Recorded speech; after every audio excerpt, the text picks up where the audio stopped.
Ya, salah satu korban banjir di Bali yang sudah pasrah. Ini kasurnya hanyut dan seorangnya ini Pak. Banjir susulan terjadi kemarin tanggal 15 di Bali. Belum usai penderitaan rakyat Bali. Kali ini masih diuji dengan bencana alam yaitu banjir. Tetapi pemerintahnya belum sepenuhnya bekerja atau belum bekerja dengan pasif. Ini masyarakatnya masih mengeluh dengan bencana yang telah terjadi ini, dan banyak sekali masyarakat yang mengeluhkan bahwa banjir ini terjadi karena adanya peralihan lahan dan juga kurangnya daya serap tanah ya, karena tanahnya digunakan untuk bangunan dan lain sebagainya. Kita lihat videonya bersama-sama.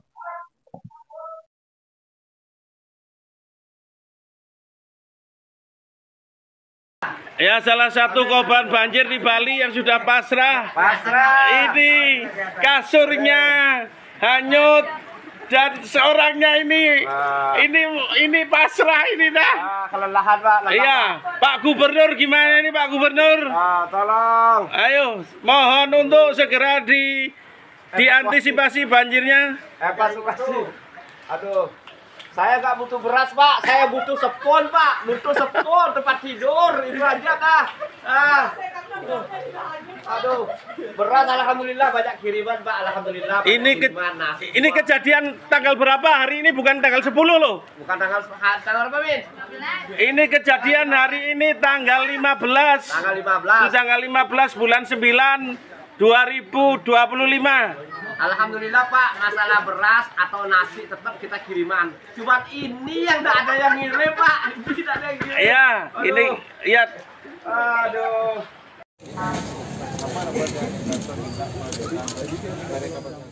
Pasca terjadi banjir melanda di sejumlah wilayah Bali akibat dari tingginya intensitas hujan sejak Selasa pagi hingga Rabu dini hari menyebabkan beberapa wilayah di Bali khususnya Denpasar terendam banjir. Dampak banjir di Denpasar begitu luas, bahkan denyut nadi kota Denpasar, Jalan Gajah Mada, Denpasar hampir lumpuh total akibat meluapnya debit air di Tukat Badung. Atas kejadian tersebut, Gubernur Koster didampingi Wali Kota Denpasar Gusti Ngurah Jayanegara, Wakil Wali Kota Denpasar Made Agus Aryo Wibowo, dan Rem 163 Wira Satya dan Dim 1116 Badung meninjau dan mengambil langkah cepat menanggulangi dampak banjir. Mengingat dampak yang ditimbulkan cukup besar, khususnya di kawasan Jalan Gajah Mada Denpasar. Apalagi kawasan basement Pasar Kumbasari terendam banjir. Gubernur Koster langsung menyapa dan menenangkan warga yang sebagian besar para pedagang Pasar Kumbasari. Wayan Koster mengatakan bencana banjir ini dialami sejumlah titik di kota Denpasar dan Badung. Khusus di Pasar Kumbasari sedang dilakukan penyelamatan dan pembersihan. Kemudian dilaporkan 4 pedagang belum ditemukan, masih dalam pencarian. Pria asal Desa Sembiran ini menegaskan kerugian yang ditimbulkan akibat bencana banjir ini akan dihitung secara keseluruhan dan Pemprov Bali akan memberikan ganti rugi. Bersama Bapak Wali Kota, Bapak Dandim, Bapak Dandim, BPBD Provinsi dan Kota Denpasar, serta Dinas PU Provinsi Kota Denpasar dan juga Dinas Lingkungan Hidup. Sekarang yang pertama adalah membersihkan dulu sampah yang muncul di wilayah Pasar Kumbasari dan juga Jalan Kurdemak dan juga titik lainnya. Kemudian yang kedua adalah saya sudah meminta Pak Wali Kota untuk menghitung semua ada bangunan yang roboh, yang rusak. Kemudian karena ini adalah kawasan pedagang, jadi ada pedagang-pedagang yang barangnya hanyut, cukup banyak pokoknya masyarakat pedagang ini. Saya sudah minta Pak Wali agar dihitung semua. Satu adalah bangunan yang roboh harus direhabilitasi, kemudian kerugian material bagi pedagang yang korban, produknya sudah tidak bisa dijual, ada yang bahkan hanyut, dihitung juga semua. Nanti akan diganti dengan menggunakan anggaran yang tersedia, belanja tak terduga di Provinsi Bali, sharing dengan belanja tak terjadi di kota Denpasar. Sehingga dengan demikian masyarakat yang berdagang di sini itu modalnya bisa dikembalikan lagi.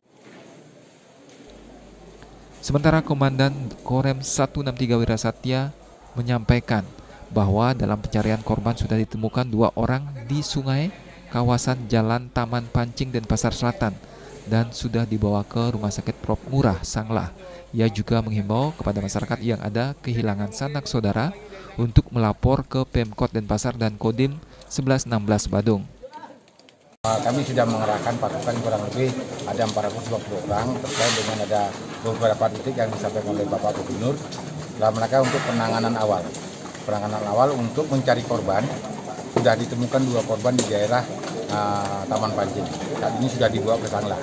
Kami informasikan kepada masyarakat Bali, khususnya di Kota Denpasar dan Badung sekitarnya, apabila mau melaporkan kepada ada anggota keluarga yang belum ditemukan, kami berharap melapor kepada kota di kantor Kota Madia dan juga di kantor Kodim Badung, sehingga bisa melakukan pencarian korban di mana titiknya yang bisa dilaporkan. Kemudian yang kedua, tugas kami yang terakhir dengan Bapak Gubernur sesuai dengan arahan Bapak Gubernur akan membersihkan secepat mungkin untuk Pasar Kumbasari ini bisa beroperasional kembali. Usai meninjau Pasar Kumbasari, Gubernur Koster selanjutnya meninjau dampak banjir di Jalan Puro Demak, Denpasar. Indrawan, Bali TV.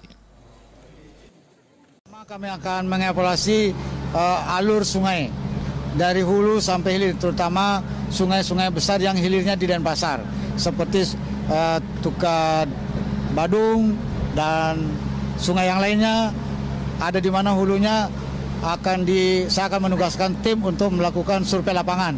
Apakah di situ ada pengundulan hutan, pembangunan fasilitas pariwisata yang melanggar aturan, itu akan dilakukan pengecekan lapangan. Nah, kalau memang ada hal yang melanggar aturan, maka itu akan segera ditertibkan.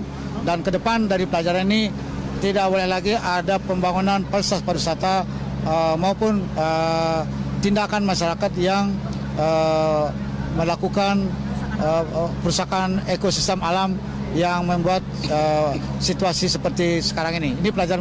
Pak Yan Koster jek sama sekali sing bang, jek tanya besar kena bang, KDM liu gitu, ale ben podone, KDM kenyam Pak Yan Koster jek tegang. Jawa Barat dan Bali itu tentu saja memiliki masalah krusialnya masing-masing yang tentu saja berbeda, mungkin ada kemiripan. Karakter dan cara pemimpinnya juga akan sangat berbeda. KDM itu memang super power gitu ya, ada sampah langsung terjun ke sungai, ada apa lagi langsung terjun. Apa yang dia kerjakan masyarakat jadi tahu, karena seperti itu, bila perlu yang ada kayu nyereneng gitu misal di jalannya, biar Pak Koster yang bersensor kok. Mari orang ngasih nyata. Namun Pak Koster apa menjain bisnis dananya besar? Masa SE jangan itu? SE itu coba teman-teman baca nih. Kalau misalnya di bawah gubernur nih, Kades, Kabag, Kabug, apalagi bupati, camat, kepala desa, kalian, anjar, masyarakat semuanya bahu-membahu menjalankan SE. Kejar sudah terjawab di sana. Apa kira-kira masalah krusial yang harus diselesaikan oleh Pemprov niki? Ayo teman-teman, sebutkan 5 aja. Pengelolaan sampah, dampak overtourism, kemacetan lalu lintas, kesenjangan ekonomi, krisis air, terus apa lagi? Alih fungsi lahan. Tapi memang perlu ketegasan, benar, perlu ketegasan. Surat edaran yang dikeluarkan, kebijakan yang dikeluarkan harus nih ketegasan nih. Ya biar semua mau menjalankan, pangnya menjalan nih mengejangin suang SE do kan sing ada ketegasan, sing menjalan gitu. Nah, jauh masih gitu Jawa Barat nak masyarakatnya mendukung. Apa aja orang aja gubernur yang dijalankan. Irage perlu tuh mencontoh yang itu. Dumogi Rahayu Bali niki bisa menyelesaikan masalahnya semua. Nah, kolaborasi antara pemerintah, masyarakat semuanya nih ke ketegasan Pemprov juga ketika sudah mengeluarkan SE, itu yang kita tunggu. Salam raya. Hanya di Bali banjir nyalahin pendatang. Ya iyalah, itu fakta.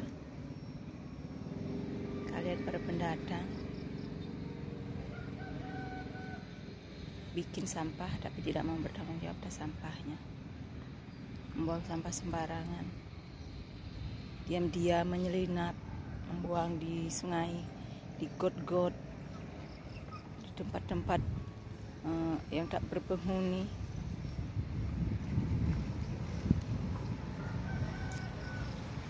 Kalau kalian mau aman tinggal di Bali, jaga Bali ini. Dulu tempat pendatang Bali aman, jarang banjir, bahkan nihil dari banjir. Kalau di daerah lain banjir nyalain pemerintah, ya di Bali ya nyalain kalian para pendatang.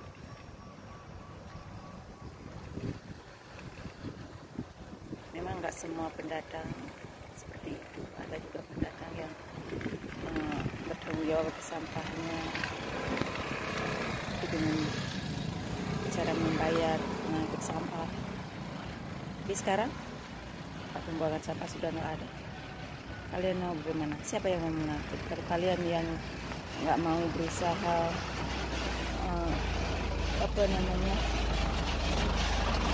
memilah, mengelola sampah kalian,